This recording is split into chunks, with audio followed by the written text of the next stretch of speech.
Whoa! Salute to the A.T.P combat family, community. We are building, keeping boxing alive, speaking on this sport that we love. And shout out to all my subscribers, for sure. And if it's your first time seeing this content, go ahead and hit that subscribe button. Go ahead and hit that bell icon so you get alert when all this content is dropping. So, Ryan Garcia and Devin Haney at the New York press conference. A lot of people had different opinions on it. I'll be honest with you, I'm kind of switching up my opinions on it a little bit myself, where I'm at with it right now, right? I'm in the air. Maybe you guys can kind of help me out on getting my finger on the pulse of what we're seeing in Ryan Garcia and what we're seeing in Devin Haney, right? Why not? So what did I get? I got from Devin Haney that he's going to be him. He's not switching his game up. He's going to stay poised. He's going to stick to the facts. He's going to speak about why he's going to win this fight. He's going to speak as to why Ryan's going to lose this fight. And he's going to refer to things of the nature of commitment to the sport, training, pedigree. He's going to do what he does. And that's what he did. So although some people might find that to be boring, they feel like Devin doesn't sell himself properly. He doesn't have that voice. He's not an exciting person. One thing about Devin is he's going to be him, and he's not going to jump out of character who he is. And as long as he's doing that, I have no worries about what he's going to do on the night of the fight. Now, Ryan Garcia, on the other hand, what did I see in Ryan Garcia? Well, you know, at first, when I looked at what Ryan Garcia was doing, I said to myself, all right, this kid is confident. He believes that, what happened on the night of the fight between him and Gervonta, that there was a lot of outside circumstances that had something to do with that.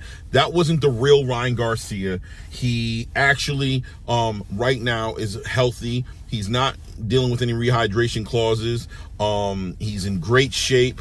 You're going to see the best version of Ryan Garcia, and he believes that the best version of Ryan Garcia can beat Devin Haney. And some people might say he thinks he can do it easily, but 100% he's confident that he can. That what happened with Gervonta was one story, and this is a different story. And nobody should be expecting what happened with Gervonta Davis to happen between him and Ryan Garcia. That's fair. That's a good thing to hear, because as a fight fan, we want to make sure that we're getting the best fights that we can. We want both of the opponents healthy. We want to see Ryan in his best form. We want to see Devin in his best form. And if that happens, the fight fans win. We get to see a great fight,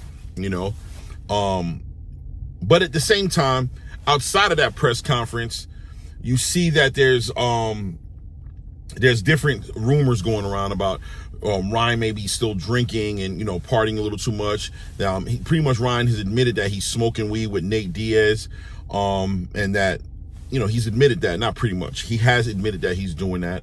And also just pretty much doubling down to say that, to reference fighters, in another era that may have participated in even worse drugs and still were able to come into the night and bring their A game and be legends in the game, have legendary performances, and be in the category of the greatness, of the greatest that ever did it. He's saying that obviously just to validate or legitimize or to dismiss any ideas that his lifestyle outside the ring that he's living is going to affect him in any kind of way with fighting Devin Haney. Now, if you guys don't know me, you're going to get to know me now. When it comes to that type of narrative, I call BS on it every time. When you look at Errol Spence living his lifestyle and how that affected him when he jumped in the ring with Terrence Crawford, that right there just lets you know what it is. Even Tyson Fury and his lifestyle before, at least Tyson Fury was able to admit that this lifestyle is not going to be conducive to me being the best fighter I could be. So he actually stepped away from the game because of the lifestyle. And when he came back into the game, he made it clear how important it was for him not to be living that way anymore. And until he was able to do that, he wasn't going to be comfortable coming back. He understood that he had to quit cold turkey on a lot of bad habits that he had. Now, if Ryan Garcia is participating in all these outside activities, and I'm going to be honest with you guys, at this point, I believe that's what's happening with him. So if he's doing that, and let's say he decides to stop doing it, let's say this week, next week, he decides to go cold turkey. You see, I had a conversation once before. Shout out to Zab Judah, shout out to Mill City, when we were talking about, listen, the years of work that Devin Haney's been doing, evolving as a fighter from fight to fight to fight, getting in all those rounds. See, people like to hold it over Devin Haney that he doesn't get a lot of knockouts. But let me tell you what you guys don't acknowledge or don't understand about the pros of that situation for Devin Haney. Devin Haney's getting a lot of rounds in. He's trying true his skill set. He's showing his skill set to be tried true. He's staying active, and he has a momentum that he's carrying into each fight that he goes into.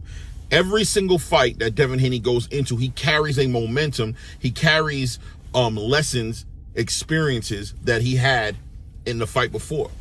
He's just getting better. I keep telling you guys that. He's only getting better. That's what makes it dangerous for certain fighters, like I'll say Tank Davis, to wait too long to fight Devin Haney, because he's only getting better every single fight. He's a committed fighter to his lifestyle. He's not drinking. He's not smoking. He stays in the gym. He stays active. He stays looking for competition. He stays looking for the next big fight. He's that mind state that he's in keeps him on his toes. He's very alert. And at the end of the day, Devin Haney doesn't have social media to lean on. He doesn't have he doesn't have a popularity to lean on. He understands that the one thing he brings to the table that makes him who he is the wins he has in the ring, is his performances, it's his boxing. He depends on his boxing to carry him through this journey to make him a pay-per-view star. Whereas when you look at a Ryan Garcia, he doesn't depend on that. He makes it clear that outside of the sport of boxing, everything he does outside of the sport of boxing carries him in boxing, and therefore he has less worries or stress or anxiety about losing a fight. I mean, he may tell you guys that he wants to win by any means necessary, but at the end of the day, the walk don't match the talk, right? Because when he's in the ring, when he fought against Gervonta Tank Davis, a lot of people felt like he quit. And he even admitted himself that at the end of that fight, he didn't even feel bad. He really got through it. It was no issue for him. Him taking that loss, he just found understanding in the fact that he wasn't as prepared as he should have been. He already had made excuses for himself before he got in the ring to prepare his mentality to get ready for a loss, to say, listen, this is not going to be my night. I'm not having a great night already. I don't feel it. He already spoke. He already spoke compromising thoughts into existence, right? He already has his excuses ready. All his ducks were in a row, ready to take an L and how he was going to feel about it. And he said he surprised himself as to how well he took the loss. So if you see him moving around the way he's moving around, smoking, drinking, to me, it says one thing. It says Ryan Garcia is not taking his the passion. He's not taking the sport of boxing seriously. Supposedly the thing he loves the most out of everything, he doesn't take it seriously. And my question is, can a mind state like that for Ryan Garcia, who's been thinking like that all this time, and we can all be 100 about it, to say that the last time we saw Ryan Garcia that we were optimistic about where he was heading in his career as far as inside that ring, for me, I would say it had to be Luke Campbell. Him getting up from that adversity and responding to it by actually knocking Luke Campbell out with the body shot, by the way. It was like, all right, this Ryan Garcia has arrived. His grit is there. He's getting better at boxing. He's dealing with adversity. He has the mindset to be a great boxer, to be a champion. We've seen Ryan Garcia.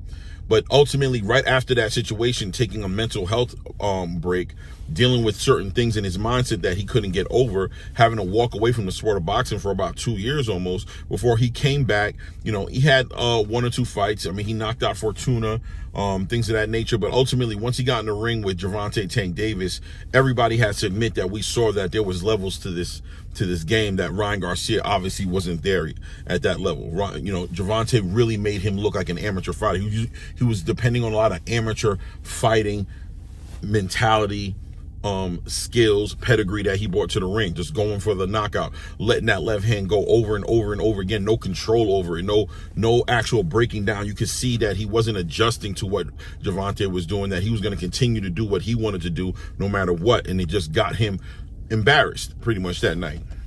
Now he comes back and he fights against Oscar Duarte, and he brings in Derek James, and we all understand that Derek James is a great trainer. But then we see him pretty much resorting to the same mentality in the fight with Oscar Duarte, right? He starts off in the beginning of the match throwing out that jab, establishing the space, moving around the ring, concentrating on his footwork. He started off that way, but as Oscar Duarte was walking him down and giving him issues and begin to put that pressure, and you could see that even he wasn't even throwing that many punches, just his presence pushing down on Ryan Garcia. You can see Ryan Garcia starting to leave whatever he was working on with Derrick James and starting to resort back to what he does, which is he started letting that left hand go. And then doing, the California roll, the famous California roll, or Philly shell, if you want to call it that. That's what you're comfortable calling it. But started doing these weird reactions to the pressure, which is where he's going to do what he wants to do and leave the coach in the dark. There were times when he went to the corner and Derrick James was asking him, I don't know. Please explain to me, what are you doing? We didn't work on that. I need you to stop that now. You need to get back to what we worked on, right? But credit to Ryan Garcia for sort of recognizing the issues with that mentality and stating that he was going to be committed. He was letting Derrick James pick his fights. He's going to listen to Derrick James. He's going to take the back seat and allow a great coach to lead him down the road to greatness. That's, once again, the talk is the right talk, but the walk doesn't match it when he gets in the ring. And now we fast forward to the present moment right now, where Ryan Garcia is rumored to be getting high, making excuses about how other fighters in different eras that were great were doing worse than he was, so he doesn't even have to worry about it. He's going to be great anyway, in spite of his lack of good choices. Profound amount of bad choices, lifestyle-wise, that he's going to, in spite of that, still be better than Devin Haney. It almost seems to be saying that he'll beat Devin Haney on his worst night. And I don't know who believes that. I don't know if Ryan believes that. And that leads me to the last part of this is, does Ryan even think he can beat Devin Haney? Does he realistically think he can even beat Devin Haney? I have to revisit this, because when I saw the press conference, I said, oh, you know what? He really believes it. But when you live a lifestyle like that, knowing how important it is, and I know Derrick James isn't co-signing him doing this. So, in spite of good advice, Floyd Mayweather never smoked, never drank.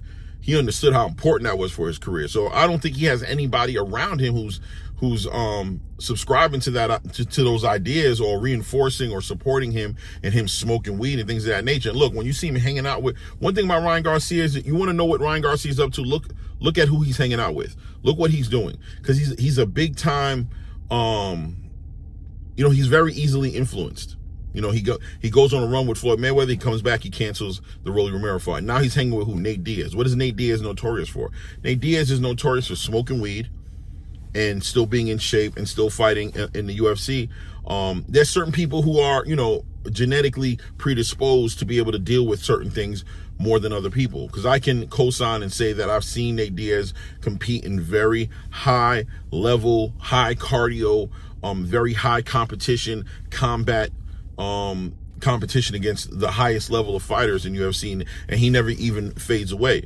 He's able to smoke weed and go run a triathlon. This man is like an Iron Man. He's swimming across, the swimming to Attica and back. He's running X amount of miles. He's riding bikes up and down mountains. Him and his brother Nick Diaz are very unique specimens of athletes, the way that they function. I don't know if Ryan Garcia is the same kind of person as that. Is he? I mean, I guess we can find out April 20th who he really is. But I'll tell you right now, him hanging around Nate Diaz, it's not far-fetched as to why he's smoking. Even when you hear him talking, I said that to the day I spoke to Zab Judah on Mill City. I said, have you noticed how his voice has gotten deeper? It's almost like his nuts has just dropped. Like he's just going through puberty. He even mentioned it himself. I believe it was on Ariel Helwani. Shout out to the MMA Hour, where he said he feels like he's just going through puberty or going through puberty again. I don't know which way, but he referred to the puberty situation. I don't know how to take it all, guys. I mean, you guys help me get it down to something tangible as to how we should be processing what we're seeing Ryan Garcia doing right now when we're hearing about him having gambling debt. They call him a fish. You know what a fish is? He's just basically somebody who loses but keeps on throwing money at it. So Ryan Garcia is a hard-headed guy, right? He doesn't know how to quit while he's ahead, or when he's behind, he doesn't know how to walk away from a situation so that he can potentially come back stronger the next day. So he's not the type of person who's going to change his mentality very easily, right? He's not going to see the fault in his ways and change very easily. He's more committed to who he is and how his mindset is right now. He lives in the know. He doesn't live in the unknown too much. He doesn't live in that area where, you know what, I don't know, teach me. He lives in the, I know, I've been through this. He even spoke with Ariel Helwani and said that when it comes to the boxing game, he has it down already. He understands how to do it right now. He's a complete different person. He's got it completely down. Very confident young man, but it seems like he's also quick to be confident in some bad ways, bad habits. It looks like it would be hard for him to break bad habits because of how confident he is, right? It can work for you or against you. Everything has a place and time. There's a time to be confident in what you know, but there's also a time to be confident in in the fact that you don't know. That way you can actually become coachable, that you can receive information, process information, and improve in your weaker areas. But somebody with that mentality that Ryan is showing day to day with the different things he's saying and the things he's being accused of and the things that he's done in the past and his evolution as a fighter, just not getting better, just almost digressing, shows that he has a hard time being coached. You know, I can't remember his name, but one of the coaches for Duran Boots Ennis said Ryan Garcia is uncoachable. Now, he never worked with Ryan Garcia, but that's just him, you know, being one of the trainers for the top fighters in the world, just observing what he sees in Ryan Garcia's lifestyle and the choices that he makes. He basically says that he doesn't believe that Ryan Garcia is coachable. And God bless Derek James, because he's had such a bad year the last year, dealing with fighters that we all can tell have made him look bad. He hasn't made them look bad. He's been committed to them. But when you look at Errol Spence and his outside activities, and, you know, even the car down to the car accident he got into was based off of bad decisions he's made. You know what I mean? You see videos of Errol Spence getting drunk with his girlfriend, and, you know, being like to the point where he's almost incoherent, where he, you know, his cognitive abilities have been lessened to the point where he's not even speaking straight. Him having to deal with those fighters, Jamel Charlo showing up to fight Canelo Alvarez and just showing his ass to the world and to his trainer, where Derek James is literally screaming at this guy, what are you coming here to do? What are you going to do? Are you going to step up or not? You know what I mean? Even Frank Martin in his last fight, you know, just not listening to Derek James. You know, he's probably living a more boxer lifestyle, but at the end of the day, just different examples of Derek James dealing with some hard-headed fighters, and to walking with a Ryan Garcia who just seems like he's always on his own agenda, right? Eddie Reynoso, Joe Goosen, Derek James now. You know, all of them. Well, Derek hasn't complained yet, but the other two trainers is basically, even Canelo Alvarez speaking to the fact that they didn't want to work with Ryan Garcia because he just thinks he knows everything. I mean, you know, if it walk like a duck, it talk like a duck, quack like a duck, shall I say, it's probably a duck. So my question is Ryan Garcia even believe he can win this fight against Devin Haney? Has he already cashed out and he's just here to get his money and he's going to sell the fight? But he already knows, you know, for Ryan Garcia, if he doesn't get knocked out, it's a win for him. Or am I looking too deep into it? Are we about to see the best Ryan Garcia we've ever seen? Is this the most focused Ryan Garcia we've ever seen? Is this going to be the best skill set wise boxing Ryan Garcia we've ever seen? Did Derek James break through to Ryan Garcia, and Ryan Garcia is moving exactly how Derek James wants him to move? You guys let me know. Put it in the comments. And guys, remember to go ahead and like the video, comment, subscribe if you haven't subscribed yet. Hit your bell icon so you can get all this alert. It's your boy Rain. It's that ATP Combat Media Show, and we out.